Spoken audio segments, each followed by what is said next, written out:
chapter 6, which is called Responding to Writers and Writing, and the whole chapter basically outlines how to structure a writing conference and kind of what to expect from some of your students.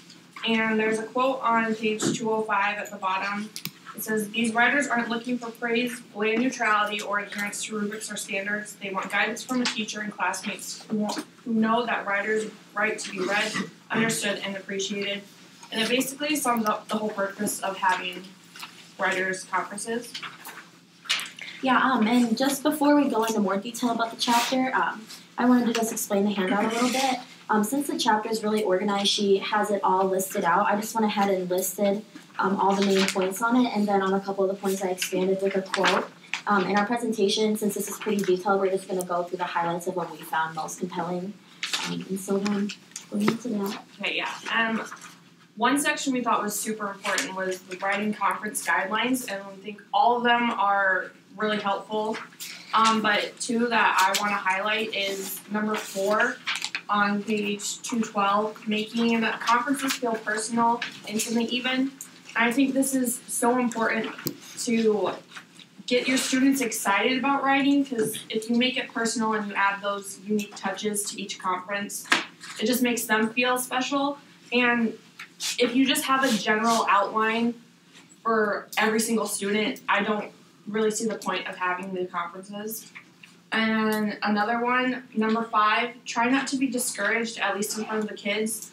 And I think we saw this in 2 different ways. One way was if you're disappointed in their writing or you don't feel like they are living up to the standard, don't show that. Just keep encouraging them. But I also saw it as if you don't really know how to handle a student in their writing where they're at, don't let them see that you don't know what to do. And I don't necessarily agree with that. I think it kind of goes back to don't pretend that you know everything. So I sort of disagree with her on that one. So the 2 that I focused on in the writing conference was keep an eye on the clock, and remember that you're responsible for every writer in the room. That's on page 211. And what I thought was really important about that is just keeping in mind that some students you might be able to get through with them in 30 seconds, and other students are going to be closer to 3 minutes. But just make sure that you know how many minutes you have for each student, so you don't go over that. So you don't spend an hour with one student and then go, oh, we're out of time, because that could possibly happen depending on their piece and what you're working on. So just, keeping that in mind. And then the other part that I found really important was number 2, which is also on page 211, which is bring the concepts and vocabulary of mini lessons to the writing conference. And she has this idea of doing mini lessons every day. Instead of doing a 45-minute lesson, let's just do a 20-minute lesson. And let's get everybody on the same page, and then let's get back to writing. And I just think that's fabulous. And then I think it's really smart that she says, now let's bring that into the writing conference and talk about that specific vocabulary or those specific grammar issues and say, okay, how are you using them in your writing? And this is where I see you need work on them. And so I just think that that's really important to be doing with our students. Okay, so for the next section in Chapter 6, it's called Red Flags in Writing. And this is a section where Atwell really highlights key problems that she finds in student writing. And a lot of these concepts she turns into mini lessons. 2 that I particularly liked was number 4, the writer addresses a broad topic on page 222. And this goes back to the idea of choosing a pebble over pebbles, about what the last group kind of talked about. She says that a reader can't enter the writing or care about the topic because it lacks a particular experience and a particular perception of a particular thing, and that we really shouldn't be afraid to choose one experience and let it stand for others.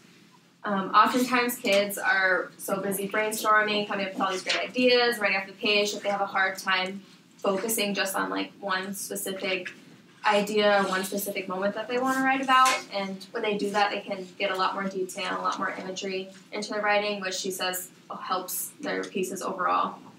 And we really agreed with that concept. We really liked her pebbles versus pebbles explanation for the kids so they can kind of understand it better.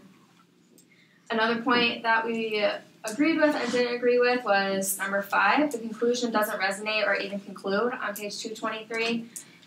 She says a writer should leave a reader thinking or feeling something on purpose, and we agree with that. We think the purpose of writing is to make the audience or the reader connect with it in some way or feel something. But she also says that the conclusion is the most important part of a piece of writing, and that's the part that we didn't agree with. We think that if the body of a piece of writing is kind of mediocre and your conclusion is really great, the reader's still not going to really connect with the piece that well. So that was something that we disagreed with Atwell on. Yeah, and then one of the points that I personally really liked was point 8, which is the information in the draft isn't organized or logical, and that section starts on 231.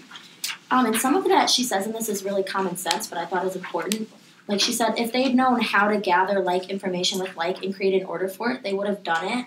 Just because sometimes you read someone's piece and it's not organized very well. And I think that as teachers, we sometimes forget that we don't know what skills our students are coming into the classroom with. So if a student isn't organized like in their drafting, maybe they've never been taught how to do that. And so I think it's always important that you try to assess their learning and where they're at somehow when they enter the classroom so that you can then build off of that. And she also does have a strategy to help students organize their writing better, which is I asked them to gather colored markers and annotate a draft or take scissors to it, cut the draft into its separate sentences, and then manipulate the information and join like with like. So I think that's a good strategy if someone's really unorganized. It's just kind of highlighting all the things that are related, and then they can see how it will all fit together and how they're going to organize their paragraphs. And then another point that we found interesting is the writer is stuck for a topic on page 235, and so she talks about how to fix that. And one thing she says is, when they're stuck for a lead, a conclusion, the right word, or a title, I nudge them to experiment off the page. I don't believe in writer's block. I put my faith in the power of writing to generate writing. And that was on page 237. And I agree that like you should experiment off the page, which the last group really touched on that, which is great. And I think it is a good solution to writer's block. However, I thought it was interesting that she said she didn't think it existed, which I would say that I think it can exist like in a more temporary form. Obviously, you're not gonna never think of one thing to write like until you die, but it's like I think for a day or two that you can definitely be pretty stuck. So I just thought it was interesting that she said that, but I think it's good that she has a lot of faith in the power of writing, and we all should do that. So, and then next, Danny. Yeah, so another pretty obvious red flag that she talks about is the draft is unintelligible on page 237. She has a quote that is also on page 237. Sometimes writers have an idea of what they want to say but haven't represented it on the page and don't yet have a developed enough sense of audience to consider a draft from the perspective of others. We need to be able to understand a piece without a Q&A session with the writer. And I personally really agree with that. You need to have your students being able to consider their writing from other people's perspectives in order to help that. And then the last red flag we'll talk about is the diction being weak. And a quote from that section is on page 242, and it goes, I try not to crush creativity or discourage experiments with language, but part of my job as a writing teacher is to help them recognize when their diction doesn't convey their meaning. And an example of how she helped a student, she had a student write about a hockey game that he had gone to and he used really awkward wording for it. So then she's just like, okay, just tell me about the hockey game. And he just sat there and told her about it. And then when he was done, she's like, okay, you need to write it in your voice there. So, and I thought that was a really good strategy. So, and then just a quote that just kind of sums up this entire chapter that we thought was really important. On page 245, it took me a while to get a handle on how to consult with young writers, but conferences work. They work for a lifetime of teaching and writing, and their quality improves with experience. So we'll go into discussion questions now. Okay. The first one I want to ask you guys is, should we let our students see our weaknesses as a teacher, as a writer, or do we think we should portray ourselves as all-knowing? Where's the line? I guess the difference I see with that, what Atwell is saying, and that is that we shouldn't show weaknesses maybe in our belief as ourselves as a teacher, but our knowledge of our content can have holes in it because it's impossible to become a complete expert in our area. Right. We're experts compared to the students, but not compared to actual experts in our fields. So I think it's okay to show discouragement maybe in or just not knowing with content, but when you're talking to students about their writing, you don't need to show that you're discouraged in their writing because, like she says, it's not failure, it's just growth. So. Right. Yeah. I think it's important to give them a good example of what good writing is and be confident in your own writing. But to say that you are like all knowing in the field, I think it would be a bit ridiculous. I think it's good to be the authority figure and like know what you're doing, especially in the content, but but always be open to like learning new things. You always have to take into account, you always have to take into account that you might be wrong, and the student might bring up a really good point, and you have to have the power to say, yes, I was wrong, and just make that a learning experience. Could I just ask a question? Do you think that Atwell thinks that, like, are you getting the idea she thinks she's all-knowing, if that's how she's operating with students? No, Okay, good. it was Yeah, just because I don't think she is. No, I think she's no. doing what you're talking about here. Yeah. it was just the quote on page 212 that I kind of saw as like Yeah. in two different ways. Because Yeah. as the way I see it, if a student asks you a question and you don't know the answer, don't pretend No. that you know it and make up an answer. You No, can and still she's- be confident in your abilities and say Yes. like, you know what, I don't know that right now. Let me go look that up and Sure. tell you. And that's, I'm sure, what she would do. Right. It's a great question, and it's an important one for us to deal with. I was hoping you didn't think, based on what I know about, well, that's not at all what she thinks. That she should be all knowing. Pretend that way. You know, we just thought it was interesting to ask the Very question. interesting. Yeah, very interesting. I think that as far as being a teacher, it's important to like establish authority pretty upfront because it's always easier to like loosen up later rather than it is to like tighten up later.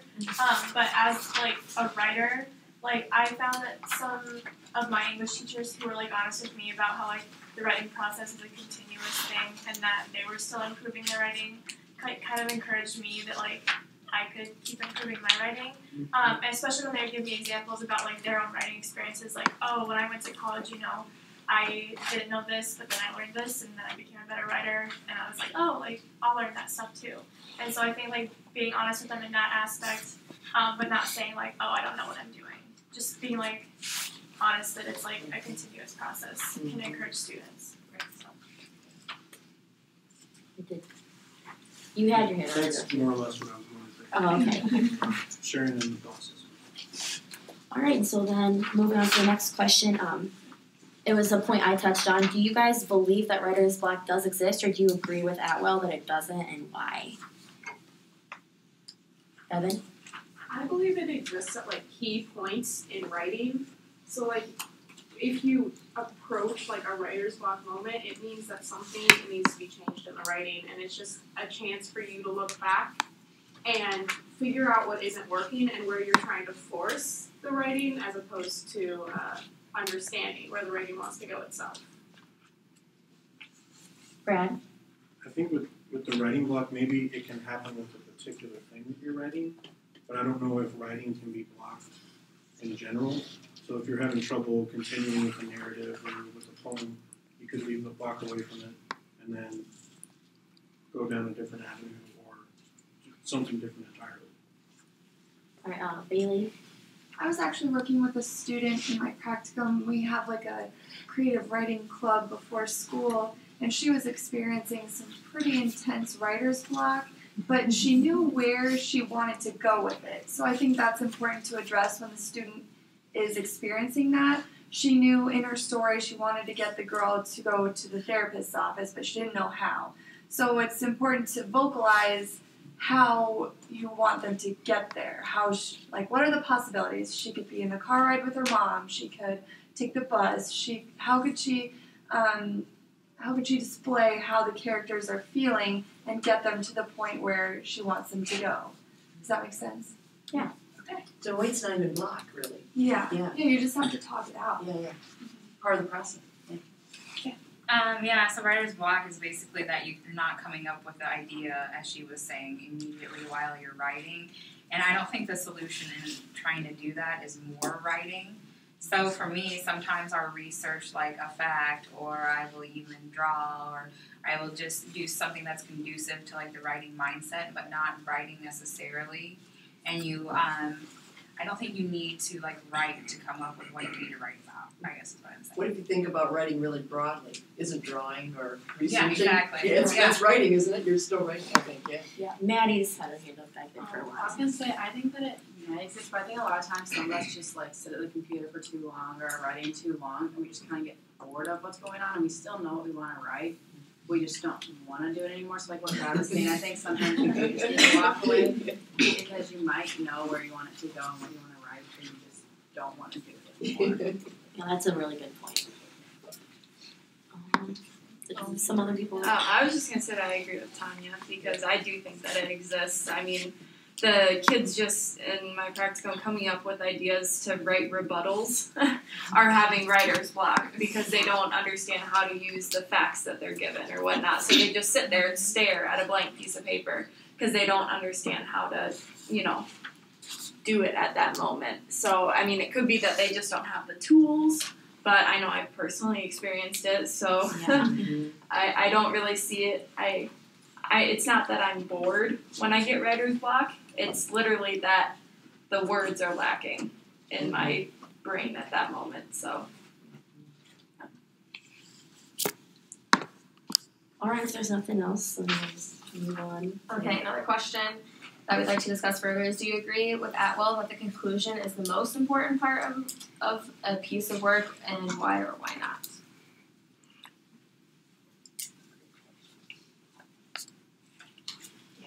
I think it can be considered the most important part, but it definitely can't be a cohesive paper without it. I mean, all parts of the paper are kind of symbiotic, where you can't have one without the other. But it definitely puts the icing on the cake if you have a very strong conclusion. Like, I personally think a lot of people would say the introduction is the most important part because if you don't like the introduction, you might not even keep reading. So that's just, I think it's really important too. I would like to answer this question by referencing the movie Gone Girl. Like your pop culture. Yeah. The first 3/4 of it is very interesting and intriguing and everything that a movie needs to be. And then the way that it concludes so easily falls apart. But the first 3/4 of it was so outstanding that it stood alone without the conclusion. So I think the fact that you can omit a conclusion, whether it be good or bad, to me says that it's not the most important part. And I would agree with you that the introduction is grabbing them at the beginning is the most important. I feel like that's a really good point. I'm going to chime in on this for a second. Like, I know everyone has read a book that they thought was really great and they get to the ending and they're just, like, really disappointed. So I feel like it's important to finish strong, but I also agree with the introduction is the most important. Yeah. I was just going to agree with Sydney. I think that the introduction is important, and I don't think that it's possible to have a strong conclusion if you have a weak introduction. So, I mean, the introduction is the thing that everything else is built off of. So if that's weak, how can the conclusion be more important than the introduction? Yeah, I just think that like each part of a piece is going to hold its own weight in a different way. So I mean, you need an introduction that's going to be strong and catch attention, and like you want to be able to keep your audience's like attention throughout the whole thing, and then like end it with something good, not something that's just going to like fizzle out. So I think each one just has to have its own like weight and own focus at some point, like whether it be while you're writing it or while you're editing it, just to make sure that you're still like as good as you were in your introduction as you were throughout the rest of it. I don't think one part is more important than the other. Kind of going off that, I think you could make the argument that like any part of the paper is the most important. Like nobody's really talked about body paragraphs yet, but honestly, like body paragraphs are so important because it's like the majority of your paper. And like if I'm reading an essay and like okay, I've identified this thesis, but like these points literally make no sense, then I'm just gonna stop reading it. So I think that kind of like Emma was saying, like every part has, it holds its own weight, and getting a good handle on all of them, I think, is what you need to like make a really good writing piece. Devin? I agree that like every part is important, but I think the conclusion can be the most lasting part of a piece. That's probably a good point.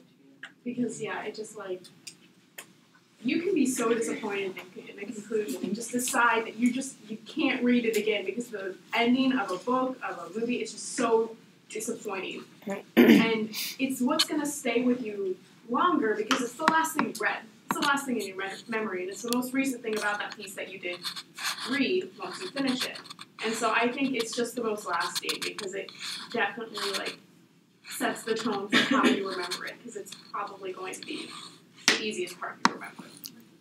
Can I just ask a question about, I think Chris, you said it, I actually have read writing that's been awful until the closing. So my question is, what does that tell us as teachers? Like, what's going on with that writer? Why would it be that the rest of the essay or whatever it is really not doing what it should be, but the end is? Because as teachers, we focus on intros and conclusions. And that's where the focus is mainly. And then the middle part, I don't think we focus on as much. The goal's right at the end. That's You're right. like, oh, that's so That's good. what I was saying. Yeah. That's exactly right. I mean, that's been my experience, and then as a teacher to say, okay, here's what you really want to write about. This is the thing. Now go back and start again with that and see where it goes. The thing I'll say with conclusions too, just to kind of touch on what Bevan says, is if you think of a speech, the conclusion is the most important part, because if you're trying to persuade them to do something, that last 10 seconds that you're actually giving that speech is where you're either going to persuade them or you're not. Or you're going to be able to say, this is what I showed you how to do, and you now know how to do it. And so when you're teaching people how to write speeches, I've learned in the last few semesters that the conclusion is really where you need the most importance to be in that speech. Well, it doesn't depend on our purpose. Because maybe as Tanya said early on, there doesn't need to be. Like, maybe there's not a formal conclusion that even is required. Maybe you can end with the last part of the body, whatever that is. I mean, I don't think it's all or nothing. Brad? I just said that I don't know how important it is to decide what's most important. That's So, right. if someone's reading something that I've written or a speech or anything, I would feel like it's really important for me to make all of it. That they're taking the time to listen or read it, every word, every part of it. It's important to me that all of it is worth their while. Sure. And it all fits together, it all works together. Yeah, I definitely agree with that. I just thought Me it too. was just really funny. Well, yeah, because she kind of makes a big Yeah, deal she of it, really right? does. Because we often maybe focus on teaching writing the parts, you know. But Okay. So Atwell believes that conferences are very important. So the last question that we have to ask you has to deal with that. So how do you make conferences feel personal and intimate, like Atwell describes, or how do you build that trust with your students so you can have that conference? Well, yeah, like I never really had those experiences in like high school or anything, working with like a good conference that wasn't just you're doing this wrong, you should fix this, or like the generic like this is good, but it's not really going into why. But I did during observations last year. There was one teacher who did conferences, and instead of like having her already like come up with things that she needs to fix, she would sit there and like read it through with the student and then start asking questions when the student was confused. And she'd ask her, well, why did you think you would go this direction, or like what made you put this in there? Like giving her, and then the girl would sit there and think about why she did that, and she's like, well, it doesn't really make sense why I did that. So maybe I'll do, you know, so I mean it was like a better way, it was a more like inclusive way for the student to also be in, like with the conference, not just the teacher talking at her about it. Yeah. I was going to say, her first rule about keep an eye on the clock. Remember that you've got to be responsible to meet with every writer in the room. I think that she needed to expand on that a little bit more to also say, be realistic. Like if you've got 30 kids in your classroom that you've got to meet with, say we're going to do this over 2 days or 3 days to do conferences, because you want to, don't shortchange your conference time with your students. If you need 10 minutes to meet with each student, schedule enough time so that you're not just like going, okay, ding, next student, ding, next student. You don't want to move into like an assembly line here. yeah, which is what she does, but maybe didn't explain enough. And, yeah. I would say adding that extra time, like Chris is talking, I think is one way to make it more personal and make them be more comfortable with you. Because if they know you're just going to go on to the guy next to them or whatever, they're not really going to respect how you're treating them. Also, to add on that, you have to be realistic. Like, you're going to have some students who, they know what they're doing. Like, they're already there. You only need to meet with them for a few minutes so that you know that you're all on the same page. And then you're going to have kids who you go to the conference and they have absolutely nothing. And you're going to have to spend 20 minutes with them to get them rolling. Well, the other thing that we talked about too, we'll get to you next, but one of the things we talked about too was, do you want students to submit things the day before you meet with them? So you already have an idea. So let's say they're writing a 15-page paper and they have 5 pages done, that you can already read those 5 so you can stick to that timeline. Or do you want them all to come in with their ideas and you've never seen any of them, you have no idea what you're going to be reaching? So something also to keep in mind. Something that one of my teachers used to do that I thought was really good was, like, they would always keep a copy of their papers, and then, like, right before we had conferences or whatever, they would, like, kind of review them and be like, okay, I remember what this student wrote or whatever. And so then they'd go through our new paper, and, like, if we had improved, they would acknowledge that and be like, oh, you had trouble with this last time, but this time you're really nailing it. And so, like, that would be really encouraging. Or, like, they'd be like, oh, I don't think you're really hitting it this time, but last time you did this, maybe you could try that again. And so, like, I don't know, I think that made it really personal, and it also, like, helps you, like, learn from yourself, I guess. And so I thought that was good. And just another thing, it's small, but my practicum teacher does it. She makes sure that she gets on eye level with all of her students, and she's told me to do the same thing, that anytime you're talking to a student, get on their eye level. And I've taught film lessons before, and it's pretty much the same thing. If you're on the eye level, it's just a completely different conversation when they're on the same plane as you. So. Yeah, one thing I thought that was really good is that she went to the students and took the chair with her, so it's kind of like in their space. Because I know in high school when we did our conferences, we had to, like, go up to the teacher's desk and sit there, and that was always really intimidating. And there was always really quiet, and everyone could hear everything you're saying. And yeah, so I feel like going to their space, like, everyone feels more comfortable. The small stool might be the best thing you might invest in your classroom because it's light and you can carry it around. Yeah. So our last question will be, how many times do you allow a student to walk away from a topic, and why do you let them walk away? Like, at that point, do you say, go ahead, you can be done with it?